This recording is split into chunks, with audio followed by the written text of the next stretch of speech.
Make sure you watch part 1 and enjoy the video.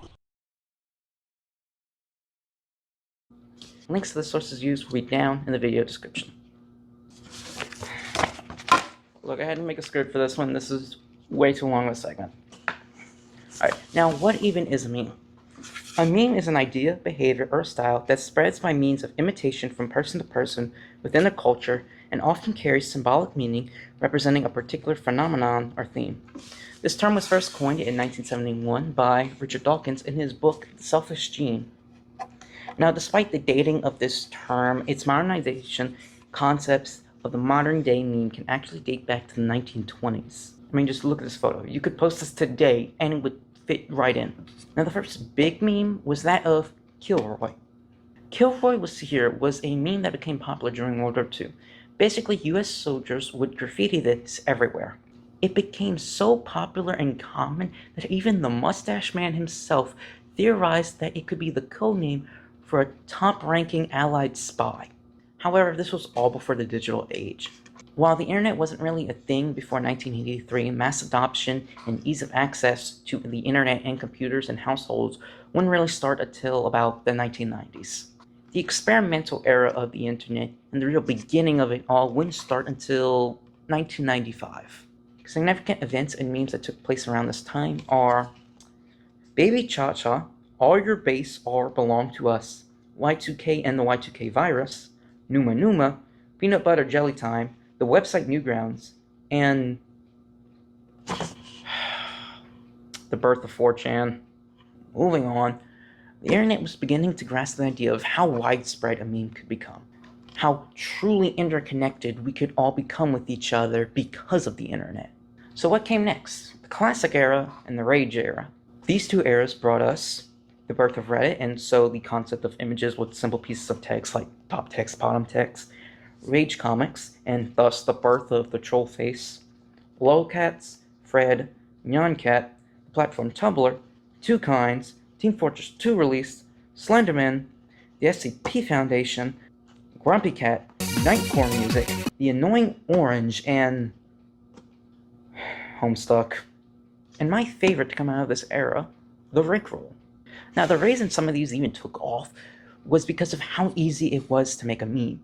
The idea that anyone can make one is the reason why they became so iconic, because they were everywhere. This is also where meme formats become a thing. What else happened? Oh, the birth of YouTube, that's a big one. You see, YouTube changed the internet and how we interact with it a lot. Although I'll say it had a bigger impact in the 2010s, it still had a very big impact and forever changed the landscape of pop culture. Now, the reason some of these took off was because they were either relatable or because they were being treated like an inside joke, and those reasons are still valued today. But it wasn't until about 2012 where meme culture dominating the internet really started to take effect. Although, in 2013, a new platform would be launched, and it would shape humor back in the day. Vine. And a popular aesthetic of this time was Internet Awesome Sauce. That is the actual name of this, okay. This aesthetic had stuff like rainbows, lasers, unicorns, explosions, you know, the usual. And the bronies obsession didn't help but push that. Obama, what you think of this? Now let me be clear.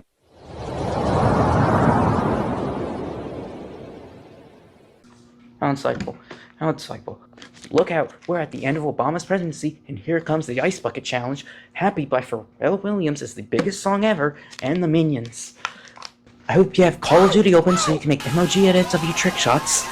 But uh-oh, indie horror is on the rise with the release of Five Nights at Freddy's in 2014, and many more games to follow in the coming years. Nerdcore music is on the rise because of indie horror, and although some of the songs are okay, some of them are absolutely amazing.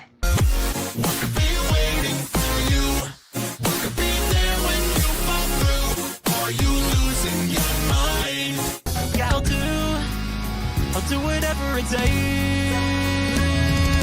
Diving into something new.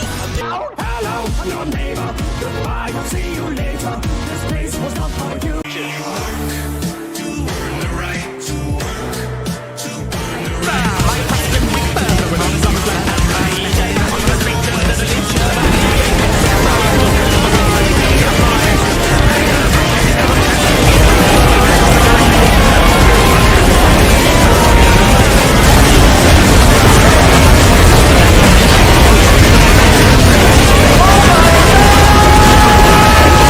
emoji and YouTube posts may be mind-numbing, but at least they were made by a human. Elsagate content started in 2014, and YouTube wouldn't do anything about it until 2017. In 2015, a man by the name of Toby Fox, who was the composer for Homestuck, releases a game called Undertale. And besides the amazing soundtrack that game came with, the fan base and its creations would either show the creativity of its fan base or would be a curse upon the internet. I'm not going into further detail about that. You can go in the video description for that. Gaming and Minecraft YouTubers are becoming popular. Some of the staples of this era are PewDiePie, Jacksepticeye, DanTDM, popular most, and Markiplier. Go watch Iron Lung in theaters January 31st. Some Minecraft YouTubers turn out to be not so good people. It's 2016, and edgy content is on the rise with Filthy Frank leading the charge. But YouTube is going through an adpocalypse and becoming so corporate that these YouTubers who are making this edgy content are legitimately wondering whether their channels are going to be taken down because of it. This was a very big deal back in the day. Can you slow down? It sounds like you're about to have a panic attack. That's because there was a lot that happened during the 2010s. I'm trying not to make this video 10 hours long. Plus, I'm not even done with the 2010s. Many equality movements like Black Lives Matter and feminism would start their big push in 2015 and onwards. Underground music and mumble rap, as it's been dubbed, would become more mainstream and act as a revival for hip-hop. Memes of this time were Uganda Knuckles, 9+10, hoverboards, the Tide Pod Challenge, Shrek, the Death of Harambe, the Dab, the Whippin' Nene, Juju on that beat, Big Chungus, the Mannequin Challenge, Logan Paul finding a dead body. I think there's someone hanging right there. And We Are Number One. Rest in peace, Stephen Carl Stephenson. The next era, surreal memes, took that concept of having to be in the know to understand a meme and took it even further. A noticeable trend is the fact that they became so confusing and so random that if you tried to dig deeper, you would get nothing. If anything, it would become less funny. They became so unfunny that they looped back on themselves and became funny again. You had to take them at face value, otherwise it would not make sense. Mockery, parody, and obscurity is what made humor of this time. We were basically laughing at how low our humor had gotten. Wait a minute, that sounds kind of familiar to today. And although between 2017 and 2020 we were laughing at how low our humor had become, thus why it was called surreal, some people are arguing that 2025 is a better suiting year for the name surreal. I mean, just look at 6-7. It was trying to make fun of click farming. But it has become so overused and oversaturated that I think it fits surreal better than anything that probably came out of the surreal era. But what other memes are coming out during the surreal era? Let's see. Deep fried memes, crab rave, pickle Rick, the release of Fortnite, the death of Vine, the birth of TikTok, Mr. Beast is on the rise, and PewDiePie vs. T-Series in the race to 100 million subscribers. But most people didn't see what was coming in 2020. Enter the COVID-19 pandemic. Say hello to face masks, Zoom meetings, Among Us, Coffin Dance, Dream, PewDiePie vs. Cocomelon, Stick Bugs, Animal Crossing, and Doom Eternal, and everyone singing Bakamitai? Or is it Bakamite? Who cares? Just play the clip.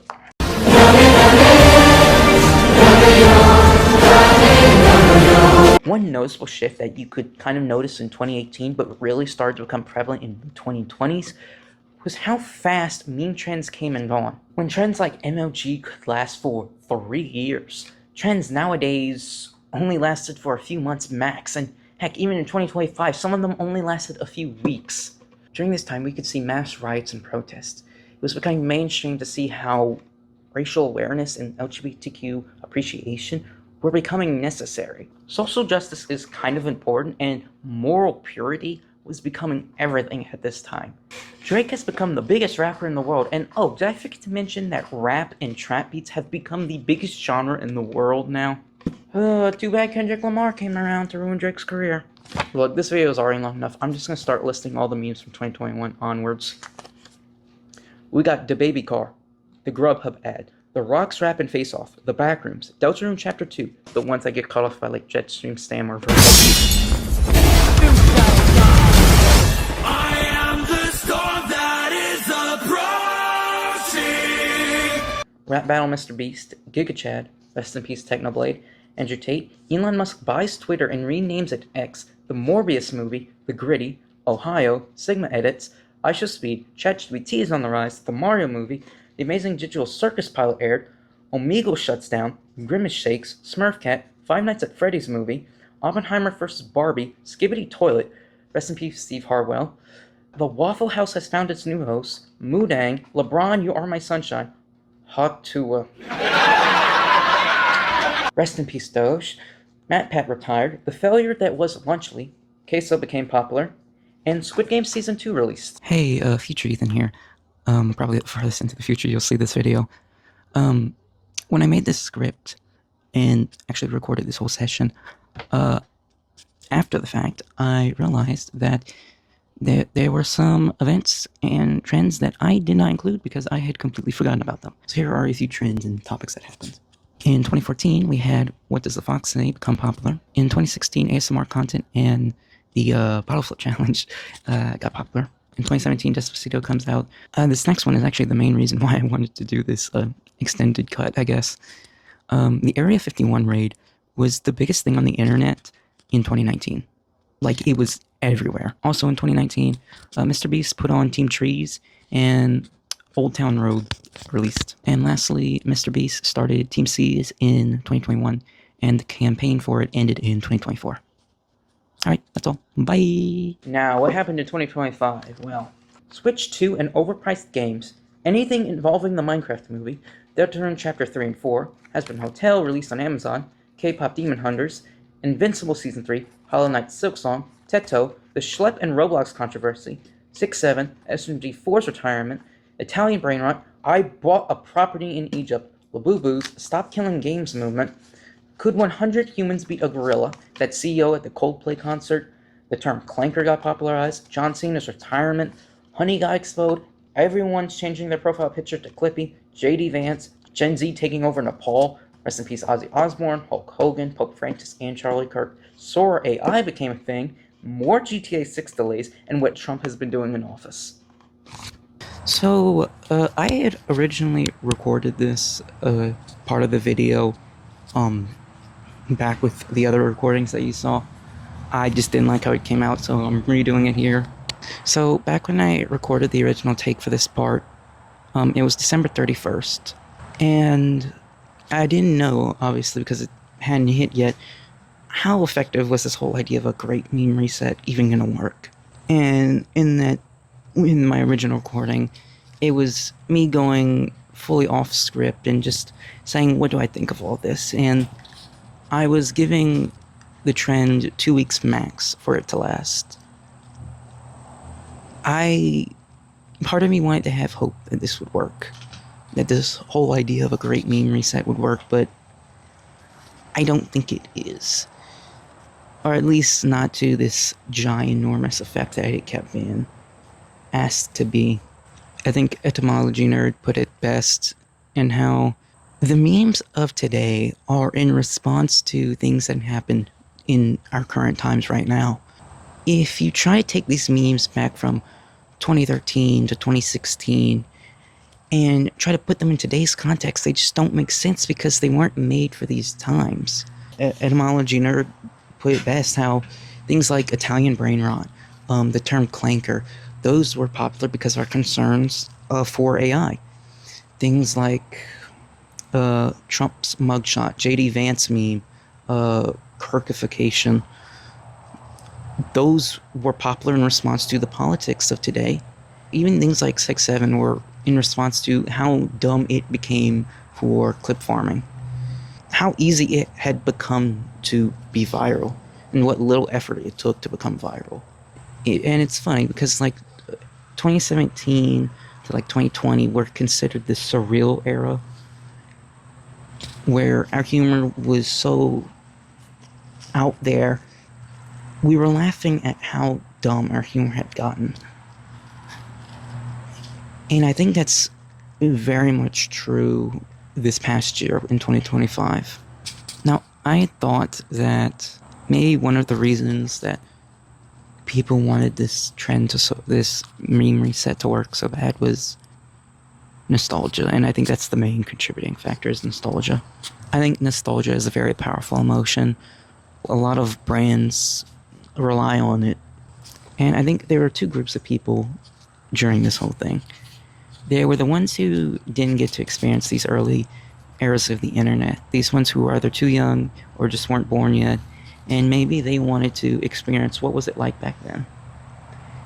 And the other group were those who were obviously around for it and experienced it, like myself. It's strange because I was trying to think, well, why would people want to bring back this era? Because when you look back at it, some of the content back then was very mind-numbing. But I'll give it credit to the creators back then and the people who would make that type of content. Somebody spent hours, even days, on an editing program making those videos. Now, to make what is equivalent to a mind-numbing video, all you have to do is type into Sora AI and asking it to make some famous celebrity say 6-7 at a Ring doorbell. It blows my mind how little effort it takes to become either viral or just get a lot of money. And while I think that can in some ways be a good thing, I see a lot of ways where it can be bad, and I think these past 2 years especially have been proof that people are kind of concerned where we're going. If this is what our humor is, where does it go next? I think that's the big thing. We don't know what comes next. Nobody really does. And we can always try to run from the inevitability of whatever may come in the future. I also think that when I was assessing who would have been alive around this time to experience those trends, the MLG era, I realized it's probably like people who are either about to enter college, or in college, or about to exit college and graduate. So people who are about to enter the adult life officially and wanting to go back to times of their childhood.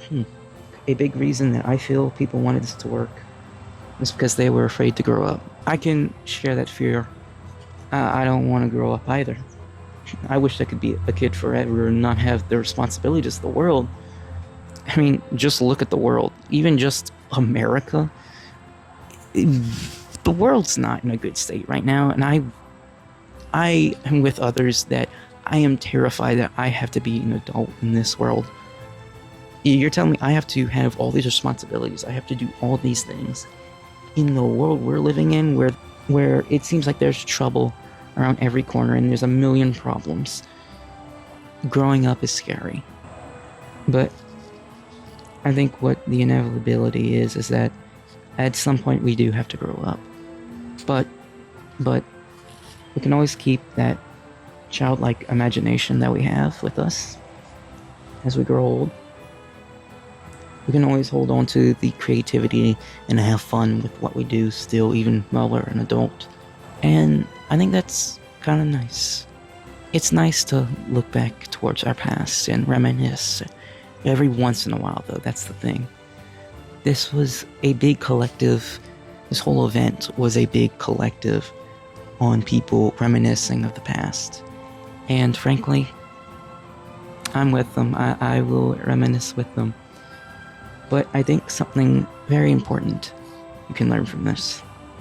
It's okay to reminisce about the past every once in a while, but don't always keep yourself so caught up in the past. Enjoy the present moment while it lasts.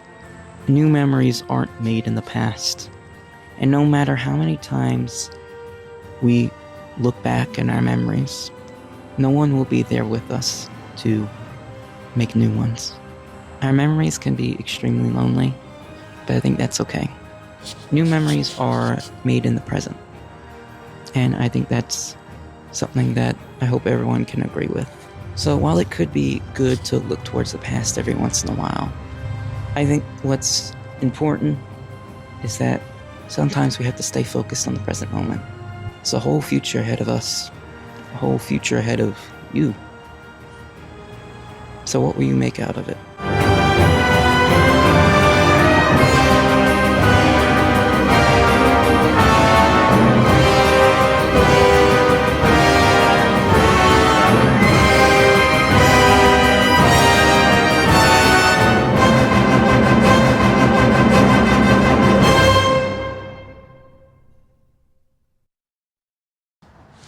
Alright, hopefully this is a better angle. This is like the third time trying to record this. Alright, well, it's the end of 2025, and it could have been better, it could have been worse. But to end this video off, you know, like I said the usual, if you enjoyed this video, make sure to hit the like button down below. If you want to see more of these videos, then hit the subscribe button, as we're trying to reach 2,000 subscribers. Hit the bell so you always get notified of when we upload. And as the fireworks are going off in the background, I don't know if you can hear them or not. Just want to thank you all again for watching this video. And as always, go Wolves.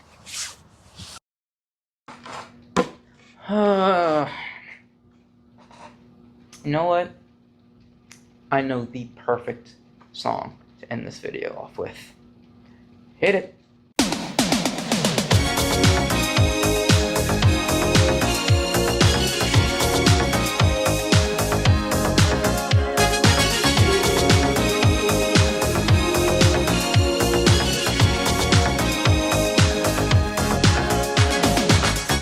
We're no strangers to love. You know the rules, and so do I. I feel commitment's what I'm thinking of. You wouldn't get this from any other guy. I just wanna tell you how I'm feeling. To be honest, how many of you actually noticed that my flower kept moving colors? Never gonna give you up, never gonna let you